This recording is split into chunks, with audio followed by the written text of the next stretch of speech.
மந்திரி குமாரி படம் முடிந்த பிறகு மக்கள் திலகம் எம்ஜிஆர் அவர்களுக்கு சிறிது காலம் சினிமா வாய்ப்புகள் குறைந்தன. அப்போதுதான் முதலாக நாடக மன்றத்தை தொடங்கி ஊராக நாடகங்கள் நடத்த ஆரம்பித்தார். அவரது முதல் நாடகம் இடிந்த கோவில் என்ற பெயரில் திருச்சியில் தொடங்கப்பட்டது. அதில் நடிகை ரத்னமாலா கதாநாயகியாக நடித்தார். ஏ.ஜி. ரத்னமாலா முதலில் மேடை நாடக கலைஞராக புகழ்பெற்றவர். பின்னர் திரைப்படங்களில் நடிகையாகவும் பின்னணி பாடகியாகவும் விளங்கினார். 500க்கும் மேற்பட்ட பாடல்களை பாடியுள்ளார். 1950களில் எம்ஜிஆர் நாடக மன்றத்தில் உறுப்பினராக இருந்து இன்பக் கனவு போன்ற நாடகங்களில் எம்ஜிஆருக்கு ஜோடியாக நடித்தார். ஒரு கட்டத்தில் ரத்னமாலாவை நாடகத்திலிருந்து நீக்க வேண்டிய சூழ்நிலை எம்ஜிஆருக்கு ஏற்பட்டது. இடிந்த கோவில் என்ற பெயரும் அபசகுணமாக கருதப்பட்டதால் அந்த பெயரை இன்பக் கனவு என்று மாற்றினார். அடுத்த நாடகத்தில் ரத்னமாலாவுக்கு பதிலாக நடிக்க ஒரு நடிகையை தேடினார். ரசிகர்களுக்கு தெரிந்த முகமாக இருக்க வேண்டும் என்று விரும்பினார். அப்போதுதான் அவருக்கு ஜி. சகுந்தலாவின் நினைவு வந்தது. அவரை பற்றி ஆர்.எம். வீரப்பனிடம் கூறி அழைத்து வர சொன்னார். ஜி. சகுந்தலாவுக்கு நாடக அனுபவம் இல்லை என்றாலும் எம்ஜிஆரின் அழைப்பை நிராகரிக்க மனம் வரவில்லை. ரத்னமாலாவுக்கு பதிலாக ஜி. சகுந்தலா எம்ஜிஆருக்கு ஜோடியாக நடித்தார். இன்பக்கனவு நாடகத்தில் ஜி. சகுந்தலா பிச்சைக்காரி வேடத்தில் நடித்தார். எம்ஜிஆர் நாடக மன்றம் ஒவ்வொரு மாதமும் முதல் தேதி சென்னையை விட்டு புறப்பட்டு 20ஆம் தேதி வரை வெளியூர்களில் நாடகங்களை நடத்துவார். இதனால் தனக்கு வெளியூர் சென்று வர வசதி இல்லை என்று கூறி எம்ஜிஆர் நாடக மன்றத்திலிருந்து ரத்னமாலா விலகிவிட்டார் என்றும் ஒரு காரணம் கூறப்படுகிறது. எந்த ஊரில் நாடகம் நடந்தாலும் அங்கு பெண்கள் தங்குவதற்காக தனி பங்களாக்கள் அல்லது வீடுகளை வாடகைக்கு எடுத்து பெண்களுக்கும் ஆண்களுக்கும் தனித்தனியாக தங்கும் வசதியை எம்ஜிஆர் ஏற்பாடு செய்து கொடுப்பார்.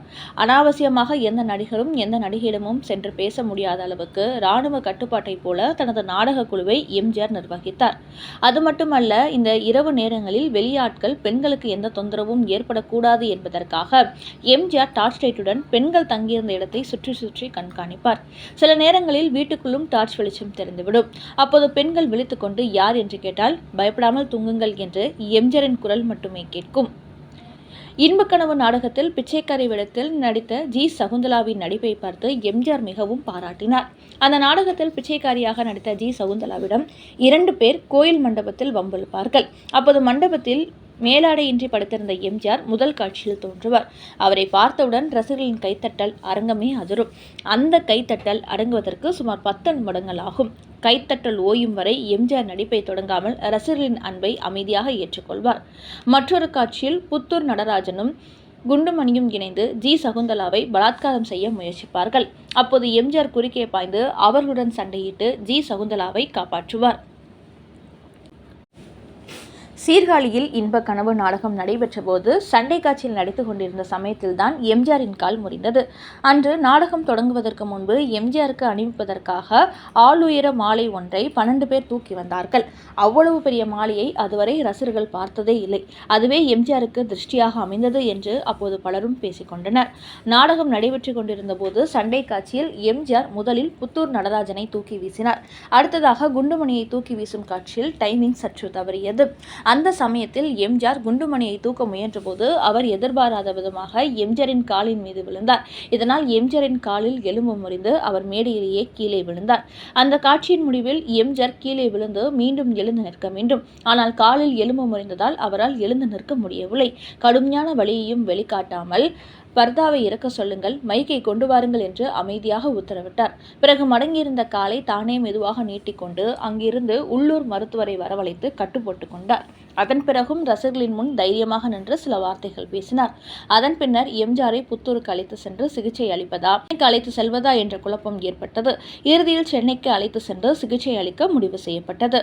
அவ்வளவு வழியிலும் தன்னுடன் நடித்த பெண்களை அழைத்து நீங்கள் எல்லோரும் இந்த வழியாக புறப்பட்டு 10 மைல் தூரத்தில் காத்திருங்கள், நான் வந்து விடுகிறேன் என்று அனுப்பி வைத்தார். அவர் நிலையை பார்த்து நாடகத்தில் நடித்த பெண்கள் அனைவரும் கண்ணீருடன் அங்கிருந்து புறப்பட்டு சென்றனர். அண்ணன் சக்கரபாணியோ தம்பியை விட்டு செல்ல மனமில்லாமல் எம்ஜிஆரையும் பெண்களுடன் சேர்த்து செல்லுமாறு கூறினார். ஆனால் எம்ஜிஆர் அதை மறுத்துவிட்டார். இறுதியில் எம்ஜிஆர் ரசிகரிடம் பேசத் தொடங்கிய போது ஒப்பனையை கூட கலைக்காமல் பின்வாசல் வழியாக பெண்கள் அனைவரும் வாகனங்களில் ஏறி புறப்பட்டு சென்றார்கள். எம்ஜிஆர் கூறியபடி அவர்கள் 10 மைல் தொலைவில் சென்று காத்திருந்தார்கள். ஆனால் யாரும் சாப்பிடவில்லை. எம்ஜிஆருக்காகவே அனைவரும் பதற்றத்துடனும் கவலையுடனும் காத்திருந்தனர். நேரம் செல்ல செல்ல சக்கரபாணிக்கும் பதற்றம் அதிகரித்தது. தம்பியை இன்னும் காணவில்லையே என்ற கவலை அவரை வாட்டியது. எந்த கார் வந்தாலும் அது எம்ஜிஆரின் காராகத்தான் இருக்கும் என்று அனைவரும் ஆவலுடன் எதிர்பார்த்து கொண்டிருந்தனர். இரவு 10 மணி கடந்த பிறகுதான் எம்ஜிஆரின் கார் அங்கு வந்தது. கடுமையான கால்வலியுடன் காரில் இருந்து இறங்கிய எம்ஜிஆர் முதலில் அண்ணன் சக்கரபாணியிடம் எல்லோருக்கும் சாப்பாடு வாங்கி கொடுத்தாயா என்று கேட்டார். அதற்கு சக்கரபாணி, நீ வராமல் எப்படி சாப்பிட முடியும்? எல்லோரும் பதற்றத்தோடு உனக்காகத்தான் காத்திருக்கிறார்கள் என்று கூறினார். உடனே எம்ஜிஆர், என்னை யார் என்ன செய்துவிடப் போகிறார்கள்? அருகில் ஏதாவது ஹோட்டல் இருந்தால் எல்லோருக்கும் சாப்பாடு வாங்கி கொடுத்திருக்க வேண்டியதுதானே என்று சற்று கடிந்து கொண்டார். பிறகு அனைவரையும் பார்த்து, சரி எல்லோரும் போய் சாப்பிடுங்கள் என்று அன்புடன் அனுப்பி வைத்தார். தனக்கு தாங்க முடியாத கால்வலி இருந்த போதிலும் தன்னுடன் நடித்தவர்களின் பசியை பற்றியே முதலில் நினைத்தார் எம்ஜிஆர். அதுவே அவரது மனித நேயத்தையும் சக கலைஞர் மீது வைத்திருந்த அக்கறையையும் வெளிப்படுத்துகிறது. சரி, யார் இந்த ரத்னமாலா? வாங்க பார்க்கலாம். என் தங்கை திரைப்படமாக உருவாகும் முன்பு அது நாடகமாகவே மேடை ஏற்றப்பட்டு வந்தது. அந்த நாடகத்தில் சிவாஜி கணேசன் பிரதான கதாபாத்திரத்தில் நடித்தார். அவரின் தங்கையாக ரத்னமாலா நடித்தார். அதே காலகட்டத்தில் அவர் எம்ஜிஆர் நாடக குழுவிலும் நடிகையாக இருந்து வந்தார். பின்னர் சிவாஜி நாடக மன்றத்தில் இணைந்து வீரபாண்டிய கட்டபொம்மன் நாடகத்தில் கட்டபொம்மனின் மனைவியாக ஜக்கம்மா கதாபாத்திரத்தில் நடித்தார். பராசக்தி திரைப்படம் வெளியான அதே 1952ஆம் ஆண்டில்தான் இந்த காலகட்டமும் அமைந்தது. இருப்பினும் அந்த நாடகம் அதற்கு முந்தைய ஆண்டுகளிலேயே பலமுறை மேடை ஏற்றப்பட்டிருந்தது. என் தங்கை நாடகத்தின் ஒத்திகை நடைபெற்ற போது அங்கு அடிக்கடி தம்பி சிவாஜி கணேசன் வந்து செல்வார் என்று எம்ஜிஆர் தனது குறிப்புகளில் பதிவு செய்துள்ளார். சென்னை ரத்னமாலா வீட்டின் பெயர் பலகையில் ரத்னமாலா கணேசன் என்று எழுதப்பட்டிருந்தது என்பது அக்காலத்தினருக்கு நன்கு தெரிந்த விஷயம். சிவாஜி கணேசன் ரத்னமாலாவை நேசித்தார் என்பது தெரிந்தவர்களுக்கு மட்டுமே அந்த பெயரின் உள்ளர்த்தம் புரியும். இன்பக்கனவு நாடகத்தில் எம்ஜிஆரின் ஜோடியாக நடித்தவர் ரத்னமாலா தான். அதேபோல் பராசக்தி திரைப்படமாக உருவாகும் முன்பு பல முறை நாடகமாக மேடை ஏற்றப்பட்டது. அந்த நாடகத்தில் சிவாஜி கணேசனுக்கு ஜோடியாகவும் ரத்னமாலா தான் நடித்தார். சிவாஜி கணேசன் ரத்னமாலாவை ஊரறிய திருமணம் செய்து கொள்ள முயன்றபோது அவரை தடுத்து, ரத்னமாலா, வேண்டாம், உங்களிடம் மிக சிறந்த நடிப்பு திறன் இருக்கிறது. நீங்கள் இன்னும் உயர்ந்த இடத்தை அடைய வேண்டியவர். உங்கள் இமேஜை பாதிக்கப்படக்கூடாது. ஊரறிய நம் திருமணம் நடைபெறவில்லை என்றாலும் நான் உங்கள் மனதளவில் தான் இருக்கிறேன். அதில் எந்த சந்தேகமும் இல்லை. நீங்கள் உங்கள் குடும்ப வாழ்க்கையை தொடருங்கள். அதில் குறுக்கே வர நான் விரும்பவில்லை என்று உறுதியாக கூறி அந்த முடிவிலேயே நிலைத்திருந்தார். சிவாஜியின் மனைவி கமலாவுக்கும் இந்த விஷயம் தெரியும் என்றும் அவர் ரத்னமாலாவை தனது மனதில் மிகவும் உயர்ந்த இடத்தில் வைத்து மதித்தார் என்றும் கூறப்படுகிறது. சிவாஜி கணேசன் எந்த புதிய திரைப்படத்தில் ஒப்பந்தமானாலும் அல்லது அவருக்கு ஏதேனும் மகிழ்ச்சியான செய்தி கிடைத்தாலும் முதலில் ரத்னமாலா வீட்டிற்கு சென்று அந்த மகிழ்ச்சியை பகிர்ந்து கொள்வார் என்றும் கூறப்படுகிறது. ஒரு கட்டத்தில் ரத்னமாலாவை எம்ஜிஆர் நாடக மன்றத்திலிருந்து நீக்க வேண்டிய சூழ்நிலை ஏற்பட்டது. அதே நேரத்தில் ஈந்த கோவில் என்ற நாடகத்தின் பெயரும் அபசகுணமாக கருதப்பட்டதால் அதை இன்ப கனவு என்று மாற்றினார். எம்ஜிஆர் நாடக மன்றத்திலிருந்து ரத்னமாலா விலகியதற்கும் அல்லது நீக்கப்பட்டதற்கும் பல்வேறு காரணங்கள் கூறப்பட்டன. ரத்னமாலாவுக்கு சென்னை விட்டு ஊராக செல்ல விருப்பமில்லை என்றும் சிவாஜி கணேசனை அடிக்கடி சந்திக்க முடியாமல் இருப்பதை அவர் விரும்பவில்லை என்பதாலும் அவரே நாடக மன்றத்திலிருந்து விலகினார் என்றும் ஒரு கருத்து நிலவியது.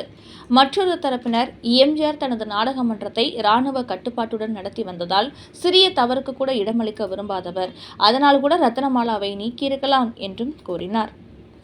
ரத்னமாலா ஒரு ராசியான நடிகை. அவர் நாடக மன்றத்திலிருந்து விலகியதால் தான் இன்பக்கனவு நாடகத்தில் எம்ஜிஆருக்கு கால் முறிந்தது என்றும் அப்போது சிலர் பேசினர். இந்த பேச்சு ரத்னமாலாவின் காதுக்கு எட்டிய போது அவர் அதை கடுமையாக கண்டித்ததாக கூறப்படுகிறது. அப்படியெல்லாம் பேசாதீர்கள், எம்ஜிஆர் நல்ல மனதுகாரர். இது எதிர்பாராத விதமாக நடந்த ஒரு அசம்பாவிதம். இதற்கும் வேறு எதற்கும் தொடர்பு இல்லை என்று அவர் கூறியதாகவும் சொல்லப்படுகிறது. தன்னை பற்றி பல விதமாக பேசப்பட்ட போதிலும் எம்ஜிஆர் மீது எந்த குற்றச்சாட்டையும் சுமத்தாமல் அவருடைய நல்ல மனதை மட்டுமே ரத்னமாலா எடுத்துரைத்தது அவரது உயர்ந்த குணத்தை காட்டுகிறது. எது எப்படி இருந்தாலும் சிவாஜி கணேசனுடனான ரத்னமாலாவின் காதலுக்கும் எம்ஜிஆர் நாடக மன்றத்திலிருந்து அவர் விலக்கியதற்கும் அல்லது நீக்கப்பட்டதற்கும் உண்மையில் ஏதேனும் தொடர்பு இருந்ததா என்பது அவர்களுக்கே தெரிந்த ரகசியமாகவே இருந்துவிட்டது. இன்றும் அந்த காலகட்டத்தை பற்றி பேசும்போது பல்வேறு கருத்துகளும் யோகங்களும் முன்வைக்கப்படுகின்றன. ஆனால் உறுதியான ஆதாரங்களுடன் நிரூபிக்கப்பட்ட உண்மை என்ன என்பது காலத்தின் மறைவிலேயே உள்ளது.